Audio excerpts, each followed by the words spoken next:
Hey guys, welcome back to my YouTube channel. তোমরা সবাই কেমন আছো? আশা করি ভালোই আছো।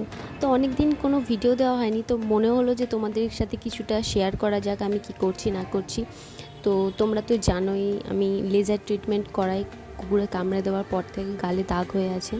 তো আজকে সেখানেই চলে গেলাম লেজার করানোর জন্য। তো আমি মেট্রোতে উঠে গেলাম, মেট্রোতে উঠে জাস্ট বসেছি। তো তারপরে বাইরের পরিবেশটা একটু দেখছিলাম, এত সুন্দর লাগছিল পরিবেশটা, তোমাদের সাথে শেয়ার না করে পারলাম না।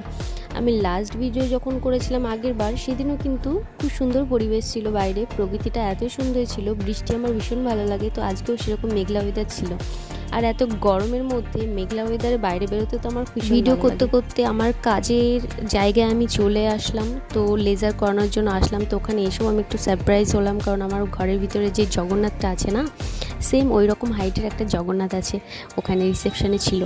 তো ওটা দেখে আমি আর আমার হাজব্যান্ডটা ভীষণ খুশি হয়ে গেলাম, এতটাই ভালো লাগছিল, মনে হচ্ছিল আমাদের জগন্নাথ আমাদের সাথে সাথে ওখানে এসেছে। খুব ভালো লাগছিল। তো কাজ টাজ কমপ্লিট হয়ে গেল। তো এখানে প্রচণ্ড ভিড় ছিল, তো সেই কারণে আর বৃষ্টির জন্য রাস্তায় জ্যামও ছিল, দেরি হয়ে গেছিলো, আমাদের অনেকটা রাত হয়ে গেছিলো। তো ফিরতে ফিরতে দেখলাম রাত্রিবেলা আরও জোরে বৃষ্টি হচ্ছিল। এবার কিছু করার নেই, রেনকোট আমাদের কাছে ছিল না, আর আমি মেট্রো করে এসেছিলাম। ও যখন ফিরছিল ওর সাথে বাইকে করে আমি বাড়ি ফিরছি। তো ভালোই হলো যে একটু সুযোগ পেয়ে গেলাম বৃষ্টিতে ভেজার। তো বৃষ্টিতে ভিজতে ভিজতে যখন ফিরছিলাম না, তখন আরেক জায়গায় দেখছিলাম জগন্নাথ মন্দির আছে, সেখানে পুজো হচ্ছিল। তো চলো তোমাদের সাথে সেটাও শেয়ার করি, তোমরা দেখলে বুঝবে যে কতটা আমি এক্সাইটেড ছিলাম, কতটা ভালো লাগছিল বৃষ্টিতে ভিজতে। আজকের ভিডিওটা এই পর্যন্তই, দেখা হবে নতুন কোনো ভিডিওতে। Thanks for watching.